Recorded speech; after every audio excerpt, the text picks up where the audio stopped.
चलते हैं श्रीमद् भागवत महापुराण। प्रसंग चल रहा है कि रात में स्वप्न में बाणासुर की पुत्री उषा जी ने देखा एक नवकिशोर श्यामघन कमल नयन पीतांबरधारी। बस तो चित्त लुट गया उषा जी का। अब वो जगी और हा प्रीतम ऐसा पुकार उठी। तो सब सहेलियां पास थी, उन्होंने कहा बिना प्रीतम के प्रीतम कैसे पुकार उठी। संकुचित हो गई उषा जी। उनकी चित्रलेखा नाम की एक मित्र सखी थी जो योगिनी थी, आकाश मार्ग से चल सकती थी और जितनी रचना ब्रह्मा जी की है सबका चित्र बना सकती थी। उन्होंने कहा कि प्रिय सखी तुम उदास मत होइए, मैं अनुमान से कह रही हूं कि तुम्हारे स्वप्न में कोई देव सुंदर पुरुष आया और तुम्हारे चित्त का अपहरण कर गया, तभी तुम जगते हुए एकदम कहा हा प्रीतम तुम कहां हो। तुम कहा तो कहा तुम क्षोभ मत करो, शोक मत करो, मैं अभी चित्र बनाती हूं। बस चित्र को तुम बता देना कि ये यही है, बस इतने में हम उसका अपहरण करके लाएंगे और आपके पास आपको मिला देंगे। गंधर्वों के, नागों के, पन्नगों के, विद्याधरों के, देव के सबके चित्र बनाते चली गई। जब यदुवंशियों में श्री वसुदेव जी का बनाया तो कहा इसी वंश में। जब श्री कृष्णचंद्र जी का बनाया कहा हाँ बिल्कुल ऐसे ही। जब प्रद्युम्न जी का बनाया तो कहा ठीक बिल्कुल ऐसे ही। और जे ही अनिरुद्ध जी का बनाया तो कहा यही है, यही हमारे चित्त को चुराने वाले। तब चित्र लेखा जी ने कहा ये तो बहुत कठिन जगह तुम्हारे नेत्र लड़े, ये तो भगवान श्री कृष्ण द्वारिकाधीश के पौत्र हैं, प्रद्युम्न पुत्र अनिरुद्ध। पर फिर भी मैं तुम्हारे काज के लिए चाहे प्राणों का बलिदान करना पड़े, मैं अवश्य इनका अपहरण करूंगी। आकाश मार्ग से चित्रलेखा जी द्वारिकापुरी पहुंची। वहां सुदर्शन चक्र सुदर्शन जी से प्रार्थना की कि आप जानते हैं कि भगवान का ही ऐसा कोई विधान होगा कि उषा जी के स्वप्न में भगवान के पौत्र का दर्शन हुआ, तो आप थोड़ा साइड हो जाइए, हम अपहरण करते हैं अनिरुद्ध जी का। अनिरुद्ध जी महल में पलंग में थे, पलंग सहित उठाया और आंगन से आकाश मार्ग से बाणासुर के महल में उषा जी के पास अनिरुद्ध जी को विराजमान कर। अब तो उषा जी के आनंद का ठिकाना नहीं, जो स्वप्न में देखा था उनको साक्षात देख रही। धीरे धीरे अनिरुद्ध जी से इतनी प्रीता बढ़ी कि अनिरुद्ध जी भी भूल गए द्वारिकापुरी।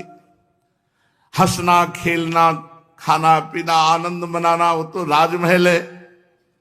एक दिन उषा जी किसी कार्य से, तो जो वहां के वृद्ध सैनिक थे सुरक्षा में, तो वृद्ध ने देखा उषा जी को प्रसन्न मुद्रा में, तो कुछ ऐसे लक्षण भी देखे। उन्होंने जाकर के बाणासुर से कहा महाराज आपकी पुत्री का चरित्र दूषित हो चुका है, क्योंकि कुछ लक्षण ऐसे दिखाई देते हैं। बाणासुर ने कहा कि क्या चूक हो गई पहरे में? महाराज रात दिन ऐसा कड़ा पहरा है कि पक्षी भी प्रवेश नहीं कर सकता बिना आज्ञा के, फिर पुरुष की तो बात जाने दो। बाणासुर एक छोटी सी सेना लेकर महल में, वहां जे ही दरवाजा खुलाया तो देखा भगवान के चतुर्व्यूह अवतार हैं, जैसे राम लक्ष्मण भरत शत्रुघ्न, ऐसे वासुदेव संकर्षण प्रद्युम्न अनिरुद्ध भगवत स्वरूप। अनिरुद्ध जी उषा जी के साथ चौसर खेल रहे थे और सब सखियां सहेलियां सेवा में। अनिरुद्ध जी ताड़ गए कि 1000 भुजा वाला ये बाणासुर ठीक नियत से नहीं है। तो एक दौड़कर परिग उठाया और जितने सैनिक थे सबको मार डाला। बाणासुर ने, मेघनाथ ने जिस मंत्र का प्रयोग करके नागपाश से राम जी और लक्ष्मण जी को बांधा था, उसी नागपाश से अनिरुद्ध जी को बांध दिया। अब अनिरुद्ध जी बंधन में युक्त हो गए। इतने में देवर्षि नारद जी पहुंचे। नारायण नारायण नारायण। द्वारिकाधीश जी महाराज की जय हो। प्रभु सूचना देते हैं कि बाणासुर ने अनिरुद्ध जी को बंदी बना लिया है बोले हाँ यही तुम जानना चाहते थे अनिरुद्ध जी, 4 महीने हो गए यहां से अपहरण कर ले गया कोई। बोले हाँ, योगिनी चित्रलेखा जो बाणासुर का मंत्री कुंभांड है उसकी पुत्री है, और आप शीघ्र पहुंचे, अनिरुद्ध जी नागपाश में बंधे हुए हैं। अब तो भगवान बलराम जी, श्री कृष्ण, प्रद्युम्न और भी सात्यकी, कृतवर्मा, बड़े बड़े वीरों ने सेना सजाई और शोणितपुर बाणासुर की राजधानी आक्रमण कर दिया। जब बाणासुर ने देखा कि हमारी राजधानी पे आक्रमण कर दिया यदुवंशियों ने, तो तुरंत सूचना पहुंचाई। तो भगवान शंकर ने वचन दिया था बाणासुर को कि तुम्हारी राजधानी की रक्षा हम करेंगे। तो भगवान शंकर वृषभ राज नंदी पर सवार होकर के स्वामी कार्तिकेय अपने सैनिकों के साथ सामने आमने आ गए। इधर भगवान श्री कृष्ण बलराम, इधर महादेव जी और कार्तिकेय स्वामी, देव सेनापति स्वामी कार्तिकेय, महान बलशाली भगवान शंकर पुत्र। अब तो बड़ा विशाल घमासान युद्ध, रोंगटे खड़े कर देने वाला। भगवान शंकर जी से भगवान श्री कृष्णचंद्र जी और प्रद्युम्न जी से स्वामी कार्तिकेय का युद्ध होने लगा। बलराम जी कुंभांड कूपकर्ण से युद्ध करने लगे। बाणासुर के पुत्र के साथ सांब और बाणासुर के साथ सात्यकी भिड़ गए। बड़े बड़े देवता, ऋषि मुनि, सिद्ध, चारण, गंधर्व, अप्सराएं ये विमानों पर चढ़कर युद्ध देख रहे। भगवान श्री कृष्ण ने सारंग धनुष खींचा और भगवान शंकर जी की सेना पर प्रहार किया। शंकर जी की सेना भूत, प्रेत, प्रमथ, गुहक, डाकिनी, यातुधान, बेताल, विनायक, प्रेत, मातृगण, पिशाच, कुष्मांडा, ब्रह्म राक्षस, ये सारंग धनुष से छूटे हुए बाण से सब भगदड़ मच गई। भूत प्रेतों में, बेताल विनायकों में। पिनाक पाणे भगवान शंकर ने पिनाक पर प्रत्यंचा चढ़ाई। जैसे श्री कृष्ण का सारंग धनुष, ऐसे भगवान शंकर का पिनाक। भांति भांति के दिव्यास्त्र पिनाक पे जे भी चढ़ाते हैं तो भगवान श्री कृष्ण उसकी काट पहले ही सारंग से चढ़ा के छोड़ देते, वो शांत हो जाता है। ब्रह्मास्त्र का संधान किया भगवान शंकर ने, तो ब्रह्मास्त्र से ही शांत कर दिया भगवान श्री कृष्ण ने। वायुवास्त्र का संधान किया भगवान शंकर ने, तो पर्वतास्त्र से शांत कर दिया। आग्नेयास्त्र का संधान किया भगवान शंकर जी ने, तो वर्षा जिससे होती पर्जन्यास्त्र से शांत कर दिया। पाशुपतास्त्र का प्रयोग किया जो अमोघ बाण भगवान शंकर का है, तो नारायणास्त्र का प्रयोग किया भगवान श्री कृष्ण जो उनका अमोघ है, दोनों बाण शांत हो गए। महादेव जी से कहा क्या आज्ञा है, तो उनका जन्मणास्त्र चलाओ। तो जे भी भगवान श्री कृष्ण ने जन्मणास्त्र चलाया तो महादेव जी बार बार जम्हाई लेने लगे। जब जम्हाई लेने लगे तो भगवान शंकर को छोड़कर श्री कृष्ण आगे बढ़े और बाणासुर की सेना का संहार करने लगे। प्रद्युम्न जी ने बाणों की बौछार से स्वामी कार्तिकेय को घायल कर दिया।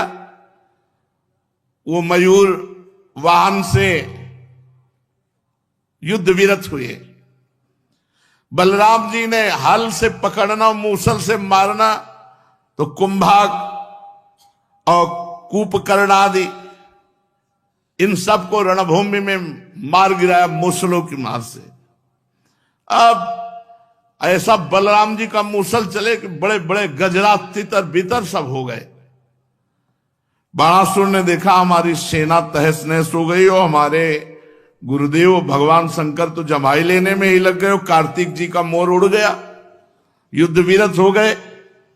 अब उसने 1000 भुजा, 500 धनुष, लाखों बाण संधान एक साथ क्रोधित होकर बाणासुर युद्ध करने लगा। भगवान श्री कृष्ण ने एक बाण से सब धनुष की प्रत्यंचाएं काट दी, सारे बाण काट दिए। अब भगवान श्री कृष्ण ने पांचजन्य शंख की ध्वनि की और सारथी घोड़े सब बाणासुर के नष्ट कर दिए। अब बाणासुर को मारने ही वाले थे कि कोटरा नाम की एक देवी बाणासुर की धर्म माता थी। उसने बाणासुर की रक्षा के लिए अपने वस्त्र उतार दिए। भगवान श्री कृष्ण ने तुरंत नेत्र मोड़ लिए, क्योंकि अपनी अर्धांगिनी के सिवा किसी भी स्त्री को नग्न देखने से तत्काल सारे पुण्य नष्ट हो जाते हैं। इसलिए पर स्त्री गमन भारी निषेध है। तो जे ही वो सामने खड़ी हुई तो सब धर्म के रहस्य को जानने वाले थे, तुरंत आंखें फेर ली। भगवान श्री कृष्ण ने कि कहीं उस पर दृष्टि न पड़ जाए, मुंह फेर लिया और दूसरी ओर देखने लगे। तब तक बाणासुर धनुष कट जाने और रथहीन हो जाने के कारण नगर में चला गया। इधर जब भगवान शंकर के भूतगण इधर उधर भाग गए तो उनका छोड़ा हुआ 3 सिर और 3 पैर वाला ज्वर 10 दिशाओं को जलाता हुआ भगवान श्री कृष्ण की ओर दौड़ा। भगवान श्री कृष्ण ने उसे अपनी ओर आते देख करके उसका मुकाबला करने के लिए वैष्णव ज्वर छोड़ा। अब वैष्णव ज्वर और माहेश्वर ज्वर में आपस में युद्ध होने लगा। अंत में वैष्णव ज्वर के तेज से माहेश्वर ज्वर पीड़ित होकर चिल्लाने लगा और अत्यंत भयभीत हो गया। जब कहीं त्राण नहीं पाया तो नम्रता से हाथ जोड़कर भगवान श्री कृष्ण की शरण में गया और प्रार्थना करने लगा, नमामि त्वानंत शक्तिं परेशं सर्वात्मानं केवलं ज्ञप्ति मात्रं विश्वोत्पत्ति स्थान संरोध हेतुं यत्तद् ब्रह्म ब्रह्मलिंगम प्रशांतम। प्रभु हे श्री कृष्ण, आपकी शक्ति अनंत है। आप ब्रह्मादीश्वरों के भी परम महेश्वर हैं। आप सबके आत्मा और सर्वस्वरूप हैं। आप अद्वितीय केवल ज्ञान स्वरूप हैं। संसार की उत्पत्ति, स्थिति और संहार इसके कारण आप ही हैं। प्रभु, आपके शांत, उग्र और अत्यंत भयानक दुस्सा तेज ज्वर से मैं अत्यंत संतप्त हो रहा हूं। भगवान, देहधारी जीवों को तभी तक ताप संताप रहता जब तक वे आशा के फंदों में फंसे रहने के कारण आपके चरण कमलों की शरण नहीं ग्रहण करते। प्रभु, मैंने आपकी शरण ग्रहण की, अब मुझे आपका वैष्णव ज्वर ताप न दे। तब भगवान श्री कृष्ण ने कहा, त्रिशरा माहेश्वर ज्वर से मैं तुम पर प्रसन्न हूं। अब तुम वैष्णव ज्वर से निर्भय हो जाओ। संसार में जो कोई हम दोनों का संवाद स्मरण करेगा उसे तुमसे कोई भय नहीं रह जाएगा। भगवान श्री कृष्ण के इस प्रकार कहने पर माहेश्वर ज्वर उन्हें प्रणाम करके चला गया। तब तक बाणासुर रथ पर सवार होकर भगवान श्री कृष्ण से युद्ध करने के लिए फिर आ गया। बाणासुर ने अपने 1000 हाथों में तरह तरह के हथियार ले रखे थे। अब अत्यंत क्रोध में भरकर चक्रपाणी भगवान श्री कृष्ण पर बाणों की वर्षा करने लगा। भगवान श्री कृष्ण ने देखा कि बाणासुर ऐसे नहीं मानेगा, तो सुदर्शन चक्र का स्मरण किया। स्मरण करते सुदर्शन चक्र हाथ में आ गए और आदेश किया, जाओ इसके अस्त्र शस्त्र और भुजाएं भी काट डालो। बस इतना ही आदेश। जितना आदेश होता है उतना सुदर्शन जी करते हैं। अस्त्र शस्त्र काट दिया और भुजाएं काट। जब चक्रधारी भगवान का चक्र, तो भगवान शंकर आ गए और कहा, त्वम ही ब्रह्म परम ज्योतिर गूढ़म ब्रह्मणि वांग्मये यम पश्यन्त्यमलात्मान आकाशमिव केवलम। प्रभु, वेद मंत्रों में तात्पर्य रूप से छिपे हुए परम ज्योति स्वरूप पर ब्रह्म आप हैं। शुद्ध हृदय महात्मा गण आपके आकाश के समान सर्वव्यापक निर्विकार स्वरूप का साक्षात्कार करते हैं। हे समस्त भुवनों के पालक, आप सजाति विजाति स्वगत भेद से रहित एक अद्वितीय आदि पुरुष है। प्रभु, जैसे सूर्य अपनी छाया बादलों से ही ढक जाता है और उन बादलों तथा विभिन्न रूपों को प्रकाशित करता है, उसी प्रकार आप स्वयं प्रकाश हैं, परंतु गुणों के द्वारा मानो ढक से जाते हैं। इसीलिए कोई जल्दी देहाभिमानी आपको जान नहीं पाता। प्रभु वास्तव में आप अनंत हैं। आपकी माया से मोहित होकर के लोग स्त्री पुत्र देह गेह में आसक्त हो जाते हैं, फिर दुख के अपार सागर में डूबने उतराने लगते हैं।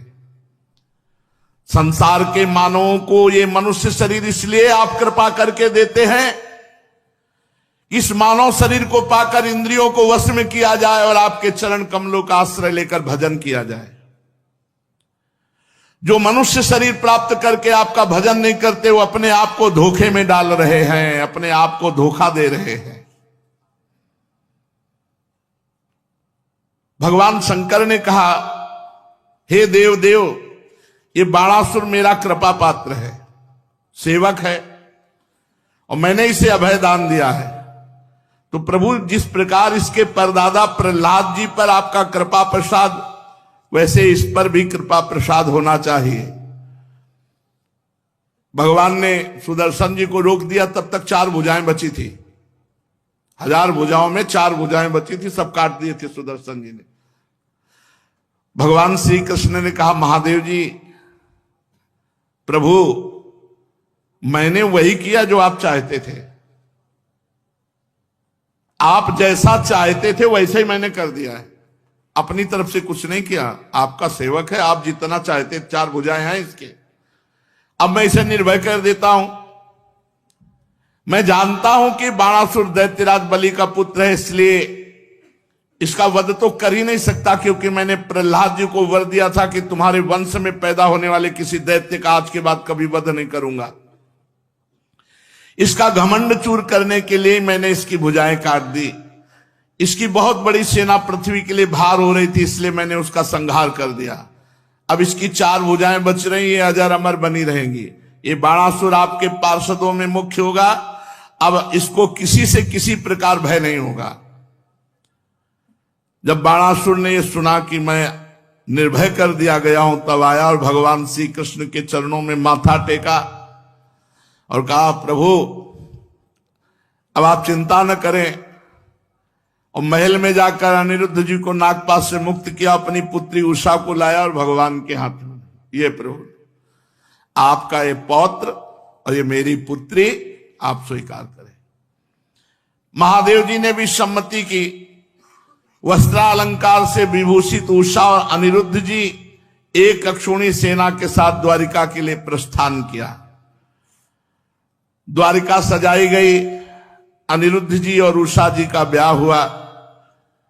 जो अनिरुद्ध जी उषा जी के मिलन को, भगवान शंकर और श्री कृष्णचंद्र जी के युद्ध को, इस गाथा को प्रातः काल सुनेगा तो वो किसी भी मार्ग में पराजित नहीं होगा, वो विजय को प्राप्त होगा और उसके पाप नष्ट हो जाएंगे।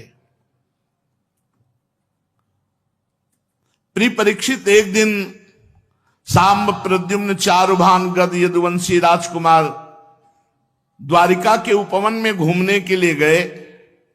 वहां बहुत देर तक खेल खेलते हुए उन्हें प्यास लगी।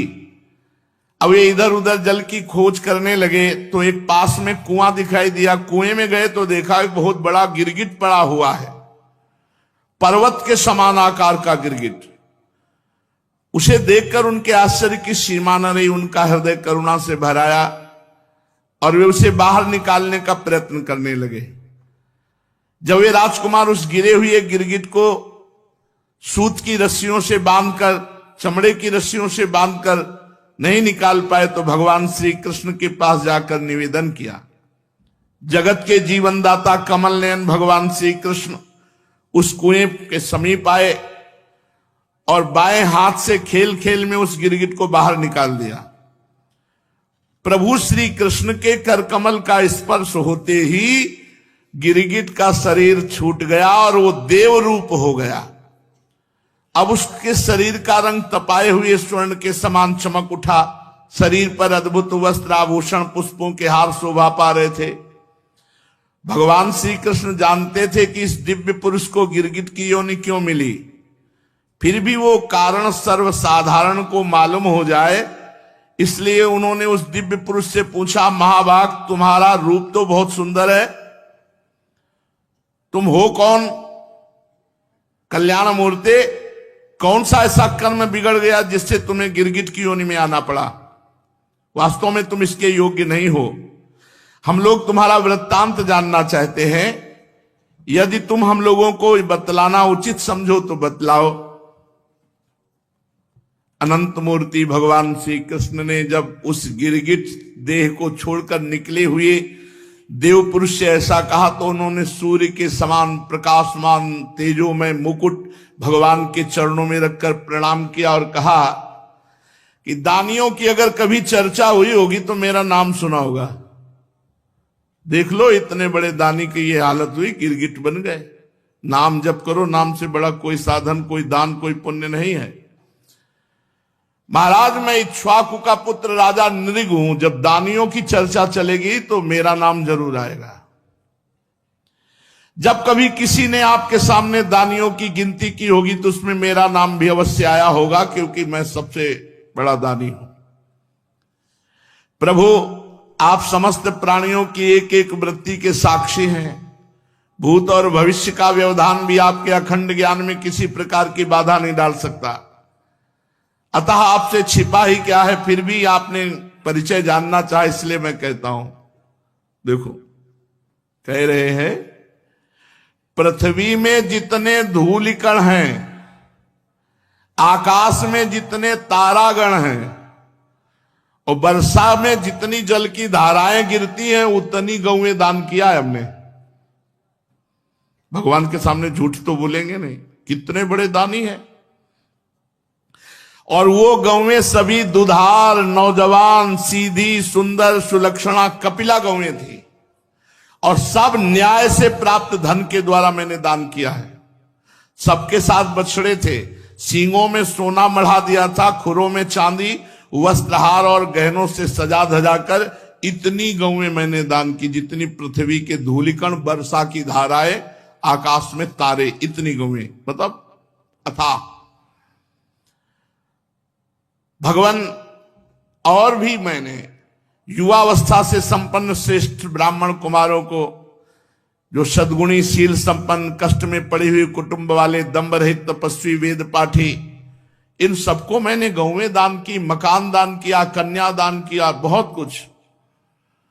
इस प्रकार मैंने बहुत सी गौएं, पृथ्वी, सोना, घर, घोड़े, हाथी, दासियां, कन्याएं, तिलों के पर्वत, चांदी, सैया, वस्त्र, रत्न, गृह सामग्री, रथ आदि दान किए। अनेकों यज्ञ किए, बहुत से कुएं, बावली आदि बनवाए। सुन लीजिए ध्यान से, इन सब का मान मर्दन करके गिरगिट की योनि मिली एक अपराध बनने पर। और नाम जप करने वाला साधक है, 1000 अपराध बन जाए तो भी ऐसी दुर्गति नहीं होगी उसे। अगर कहीं जन्म लेना पड़ा तो श्रीवान कुलवान के यहां जन्म होगा और बहुत जल्दी वो भगवत प्राप्त हो जाएगा। नाम बहुत अमोघ है, इसलिए नाम को मत छोड़िए। आगे वो बताएंगे कि मेरे से क्या भूल हो गई जिसके कारण उनको गिरगिट की योनि मिली। शेष चर्चा आगे। श्री राधा वल्लभ लाल की।